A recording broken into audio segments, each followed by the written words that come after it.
Good morning, students.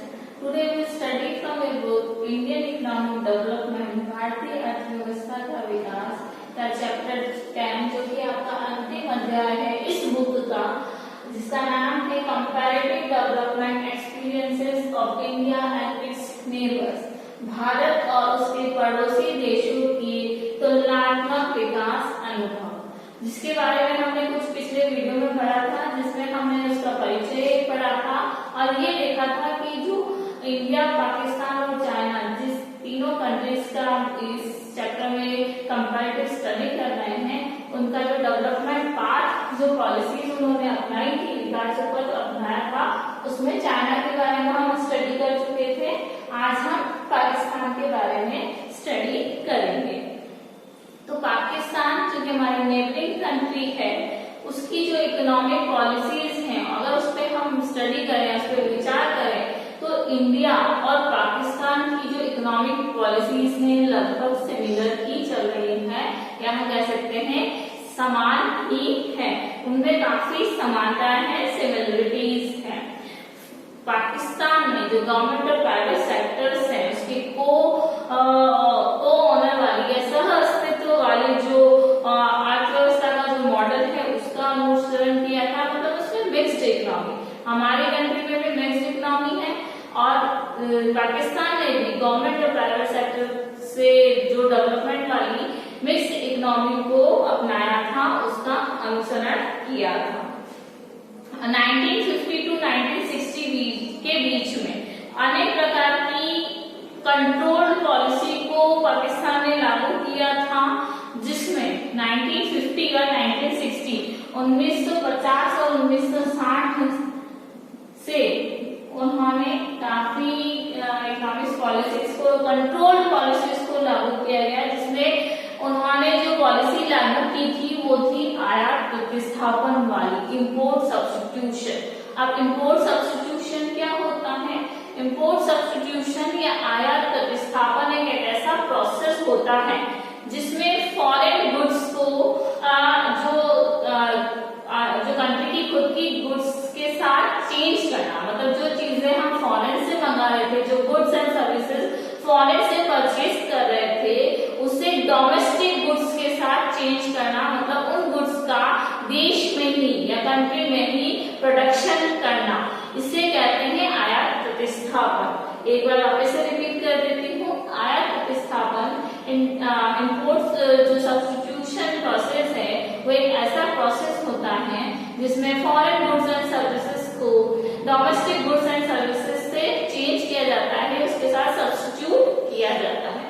मतलब foreign से, विदेशों से जो भी, दूसरी कंट्री से जो भी गुड्स और सर्विसेज मंगाई जाती हैं, उसकी जगह उन्हीं गुड्स और सर्विसेज का देश में प्रोडक्शन करना या खुद की कंट्री में प्रोडक्शन करना इंपोर्ट सब्स्टिट्यूशन या आयात प्रतिस्थापन कहलाता है। तो जो पाकिस्तान है, उसने 1950 टू 1960 से आयात प्रतिस्थापन की जो पॉलिसीज है उसको अपनाया था। उसके लिए उन्होंने जो कंजप्शन गुड्स थी, उपभोक्ता वस्तुएं थी, उसके लिए जो उसका मैन्युफैक्चरिंग करना था, विनिर्माण करना था, उसके लिए टैरिफ कंट्रोल किया। उसके टैरिफ को कंट्रोल किया, जो कंजप्शन गुड्स थी उसके टैरिफ को उन्होंने कंट्रोल किया, ताकि वो गुड्स उनकी कंट्री में सस्ती बने बाहर की कंट्री की बजाय। और इसी के साथ वहां पे भी उन्होंने ग्रीन रेवोल्यूशन को लागू किया, हरित क्रांति, जो कि हमारी कंट्री में भी लागू हुई थी। और हरित क्रांति के लागू आने से जो मैकेनाइजेशन हुआ, यंत्रीकरण हुआ, उससे कुछ सेक्टर्स के इंफ्रास्ट्रक्चर में ग्रोथ हुई, गवर्नमेंट इन्वेस्टमेंट में भी ग्रोथ हुई। तो ग्रीन रेवोल्यूशन से प्रोडक्शन में, इंफ्रास्ट्रक्चर में, काफी चीजों में ग्रोथ हुई, जिसमें फ्रूट ग्रेन जो खाद्यान्न है उसमें भी काफी मात्रा में वृद्धि हुई थी। इसके साथ साथ जो एग्रीकल्चर स्ट्रक्चर था उसमें भी चेंजेस हुए, उसमें भी ग्रोथ हुई। तो कुल मिला के सारे जो सेक्टर्स हैं, एग्रीकल्चर सेक्टर है, गवर्नमेंट सेक्टर है या इंफ्रास्ट्रक्चर था, उनमें वहां पे ग्रोथ हुई थी। और 1970 में उन्होंने कैपिटलिस्ट गुड्स, जो पूंजीगत वस्तुएं होती है, जो इंडस्ट्रीज के डेवलपमेंट के लिए आवश्यक होती हैं, उन गुड्स के का जो नेशनलाइजेशन नेशनलाइजेशन मतलब राष्ट्रीयकरण किया, मतलब उस देश में ही वो बातें की जाने लगी या देश गवर्नमेंट का उस पर रूल था। पाकिस्तान में 1970 से 98 के जो ईयर थे, डिकेड्स था, उसके एंड में 1970 और 1980 के एंड में अपनी पॉलिसीज चेंज कर ली। 1970 में तो उनका क्या था, उन्होंने नेशनलाइजेशन कर रखा था कि गवर्नमेंट का ज्यादा से ज्यादा रूल और ऑनरशिप थी, लेकिन 1970 के एंड में और 1980 के एंड तक उन्होंने इस पॉलिसी में चेंज किया और उन्होंने अब अराष्ट्रीयकरण, जिसे कि डीनेशनलाइजेशन कहा जाता है, वो किया। अब डीनेशनलाइजेशन या अराष्ट्रीयकरण क्या होता है, तो डीनेशनलाइजेशन एक ऐसा प्रोसेस है जिसमें जो गवर्नमेंट सेक्टर होता है वो अपने एसेट्स, अपनी जो प्रॉपर्टी है वो प्राइवेट सेक्टर को बेच देता है या दे देता है, तो ये होता है डीनेशनलाइजेशन। तो वो किया, प्राइवेट सेक्टर को एनकरेज किया, क्योंकि डीनेशनलाइजेशन हुआ तो ऑब्वियसली ये प्राइवेट सेक्टर एनकरेज हुआ था।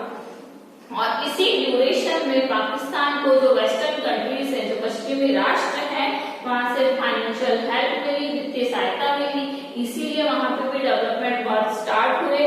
और जो मिडिल ईस्ट कंट्रीज हैं, जहां पाकिस्तान में जो लोग थे, जो मिडिल ईस्ट कंट्रीज में जाकर रह रहे थे, वहां के जो प्रवासी लोग थे, उन्होंने भी पाकिस्तान को काफी हेल्प करी। उन्होंने कंटिन्यूसली कंट्री को पैसा भेजा, जिससे वहां की डेवलपमेंट पॉलिसीज और इकोनॉमिक ग्रोथ में काफी हेल्प मिली, उसको बढ़ावा मिला। इसके अलावा और जो प्रेजेंट गवर्नमेंट है वो भी, अभी की जो गवर्नमेंट वहां चल रही है, वो भी प्राइवेट सेक्टर को एनकरेज कर रही है। न्यू इन्वेस्टमेंट्स के लिए कंडक्टिव क्लाइमेट बना रही है, मतलब बहुत ज्यादा इन्वेस्टमेंट हो इसके लिए सामूहिक योजनाएं वो बना रही है। 1988 से उन्होंने काफी रिफॉर्म्स अपने लागू किए हैं। ये तो कुल मिलाकर पाकिस्तान भी अपनी जो कंट्री की डेवलपमेंट के लिए काफी वर्क कर रहा है, ताकि वो और आगे ग्रोथ कर सके। तो इस अभी तक जो हमने चूंकि इंडिया का हम पहले चैप्टर, इस चैप्टर में तो नहीं, पिछले चैप्टर में काफी स्टडी कर चुके हैं पॉलिसीज का, और चाइना और पाकिस्तान की जो पॉलिसी सीरीज है उसके स्टडी करने के बाद हम इंडिया और पाकिस्तान और चाइना के कुछ डेवलपमेंट इंडिकेटर्स की स्टडी करेंगे, विकास के संकेतांक की स्टडी करते हैं, जिसमें पहले हम सबसे पहले देखते हैं उनका जो डेमोग्राफिक इंडिकेटर्स है, जनांकीय स्थिति है, जनांकीय संकेतांक है, वो कैसा है, वो तीनों कंट्रीज का, इन स्थितियों का कंपैरिजन करते हैं। तो सबसे पहले देखते हैं कि हम वर्ल्ड पॉपुलेशन की बात करें, पूरे विश्व की जनसंख्या की बात करें, तो हम देखते हैं, हम पाएंगे कि पूरे विश्व की जनसंख्या में हर छठा व्यक्ति एक इंडियन है, हर 6th पर्सन एक इंडियन है, एक भारतीय है, और हर दूसरा व्यक्ति एक चाइनीज है, हर दूसरा व्यक्ति चाइनीज आता है। तो कह सकते हैं कि जो वर्ल्ड की जो पॉपुलेशन है उसमें सबसे पहला नंबर चाइना का है, उसके बाद इंडिया की पॉपुलेशन का नाम आता है। तो सेकंड लार्जेस्ट पॉपुलेशन हमारी कंट्री इंडिया की है और फर्स्ट पॉपुलेशन कंट्री है चाइना। तो हर छठा भारतीय इंडियन और हर छठा व्यक्ति इंडियन और हर दूसरा व्यक्ति वर्ल्ड की पॉपुलेशन में चाइनीज आता है। और लेकिन पाकिस्तान की पॉपुलेशन काफी ज्यादा कम है, वह चाइना और इंडिया की टोटल पॉपुलेशन का 1/10 पोर्शन है, 10वां भाग वो है। कितना भाग है? 1/10, 10वां भाग वो है इंडिया और चाइना की पॉपुलेशन का। मतलब हम देख सकते हैं कि कितनी कम पॉपुलेशन पाकिस्तान की है। और इन तीनों कंट्रीज की बात करें, इंडिया, पाकिस्तान और चाइना की, तो जो चाइना है सबसे लार्जेस्ट कंट्री है। जो चाइना की जो उसका ज्योग्राफिकल एरिया भी बहुत बड़ा है, इसका जो भौगोलिक क्षेत्र है वो भी बहुत बड़ा है, और सबसे लार्जेस्ट कंट्री है, लार्जेस्ट नेशन ये है। इस कारण से यहाँ की जो पॉपुलेशन डेंसिटी है, जनसंख्या घनत्व कम है। पॉपुलेशन पूरे विश्व में नंबर 1 है, लेकिन एरिया, लार्ज एरिया होने के कारण यहाँ पे जनसंख्या घनत्व कम मात्रा में है, वह कम है। और इसे हम एक टेबल के थ्रू समझते हैं।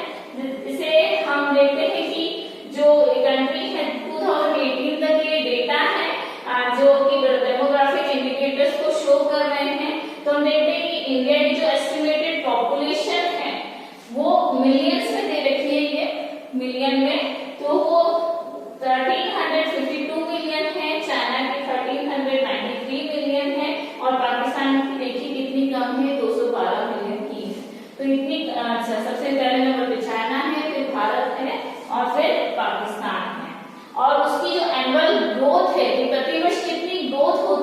पॉपुलेशन में तो हम देखेंगे कि ग्रोथ रेट में चाइना सबसे कम है। माना कि वो उसमें उसके पास वर्ल्ड की लार्जेस्ट पॉपुलेशन है, लेकिन पर ईयर उसकी जो ग्रोथ होती है वो बहुत कम है। पाकिस्तान की ग्रोथ रेट सबसे ज्यादा है। पाकिस्तान की जो ग्रोथ रेट 2.05 है, इंडिया की 1.03 है और चाइना की केवल 0.46 है। मतलब हमें जो प्रजनन दर है वो काफी, ग्रोथ रेट काफी कम है। डेंसिटी देखें कि पॉपुलेशन एरिया के प्रति वर्ग किलोमीटर में कितनी पॉपुलेशन रहती है, तो इंडिया की जो है वो 455 है। सबसे ज्यादा डेंसिटी इंडिया की है। जनसंख्या जो घनत्व की हम बात करते हैं इंडिया का है, क्योंकि यहाँ पे वर्ल्ड की सेकेंड लार्जेस्ट पॉपुलेशन रहती है और एरिया बहुत कम है। और इस कारण से यहाँ की डेंसिटी 455 है। चाइना की डेंसिटी देखिए कितनी कम है, 148 और पाकिस्तान की 275। पाकिस्तान का एरिया भी कम है, पॉपुलेशन भी कम है, पर कंपैरेटिवली वहाँ पे ग्रोथ रेट ज्यादा है, जनसंख्या वृद्धि दर जो ज्यादा है प्रति वर्ष, और इस वजह से वहाँ पे डेंसिटी थोड़ी बढ़ रही है। और लिंगानुपात देखें जिसमें कि महिलाओं की, जो पुरुषों के पीछे महिलाओं की स्थिति होती है, वहाँ हम देखें तो वहाँ इंडिया में पर 1000 मेल्स के पीछे 924 महिलाएं, फीमेल से 1924 महिलाएं हैं, और चाइना में 949 महिलाएं हैं और पाकिस्तान में 943। तो सबसे ज्यादा सेक्स रेशियो में, लिंगानुपात में भारत पीछे है। और फर्टिलिटी रेट, प्रजनन दर की बात करें तो वहाँ पाकिस्तान में सबसे ज्यादा प्रजनन दर है 3.6, चाइना में बहुत कम 1.7 और इंडिया में 2.2। और अर्बनाइजेशन का बात करें, शहरीकरण या नगरीय व्यवस्था की बात करें तो सबसे ज्यादा इंडस्ट्रियलाइजेशन चाइना में है, क्योंकि चाइना में एग्रीकल्चर सेक्टर्स के लिए इतनी अच्छी लैंड्स नहीं है, तो यहाँ पे इंडस्ट्रियलाइजेशन डेवलपमेंट काफी अच्छा होता है। तो जो शहरीकरण है वो 59% है, जबकि भारत में 34 और पाकिस्तान में 37 है। मतलब पाकिस्तान और चाइना में भारत से ज्यादा शहरीकरण होता है, अर्बन पॉपुलेशन ज्यादा रहती है इंडिया के कंपैरिजन में, क्योंकि इंडिया का एग्रीकल्चर सेक्टर रूरल एरियाज में ज्यादा है, तो यहाँ पे जो ग्रामीण जनसंख्या कंपैरेटिवली दूसरी कंट्रीज के ज्यादा है। तो हमने इन डेटा से देखा कि भले ही चाइना की पॉपुलेशन ज्यादा हो, लेकिन इसने अभी पॉपुलेशन पे काफी ज्यादा ग्रोथ रेट पे और काफी कंट्रोल कर लिया है और हर चीजों में वो इम्प्रूवमेंट कर रहा है। इसके बाद सबसे ज्यादा पाकिस्तान की ग्रोथ रेट हमने पढ़ी थी, और चाइना में सबसे कम पॉपुलेशन ग्रोथ, इस चाइना में जो पॉपुलेशन ग्रोथ हुई थी कम होने का मेन कारण ये है कि उसने 1970 के एंड तक, 1970 के अंत में जो चाइल्ड पॉलिसी अपनाई थी, एक संतान की नीति को अपनाया था, उसने अपनी पॉपुलेशन को कंट्रोल करने के लिए रूल लागू किया था कि वन चाइल्ड पॉलिसी होगी, एक संतान नीति को अपनाया था, जिसमें एक कपल के है एक ही संतान हो सकती है।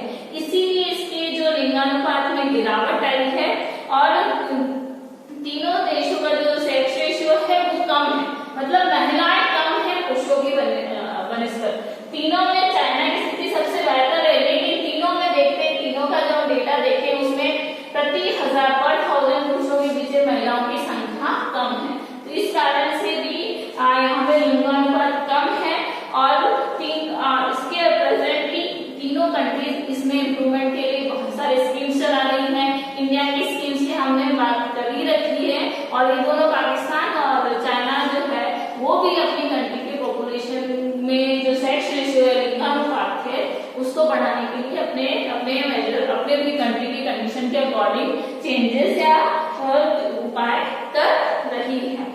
और चाइना में जो एक संतान नीति लागू हुई थी, उसके परिणाम स्वरूप वो बहुत किसके नेगेटिव इफेक्ट आ रहे हैं। उसका ये इफेक्ट होता जा रहा है कि अगर हम उसका एग्जाम्पल के तौर पे देखें तो कुछ ईयर्स के बाद, कुछ डेकेड्स के बाद, कुछ दशकों के बाद जो चाइना है उसमें जो एल्डर पॉपुलेशन है, जो एजेड लोग, जो वयोवृद्ध लोग हैं, एजेड लोगों की पॉपुलेशन ज्यादा हो जाएगी यंग पॉपुलेशन से। जो एजेड एल्डरली पीपल ज्यादा होंगे और यंग पीपल बहुत कम होंगे, तो इसका एडवर्स इफेक्ट पड़ेगा कि इकोनॉमी की ग्रोथ में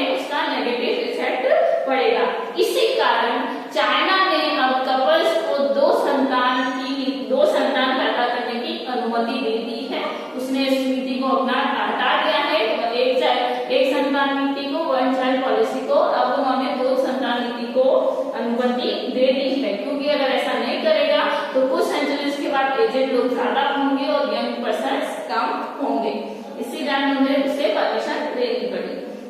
और चाइना की जो फर्टिलिटी रेट है वो भी हम देख रहे हैं पाकिस्तान की बहुत ज्यादा है। तो कंपैरेटिव स्टडी करें तो तीनों कंट्रीज को अपनी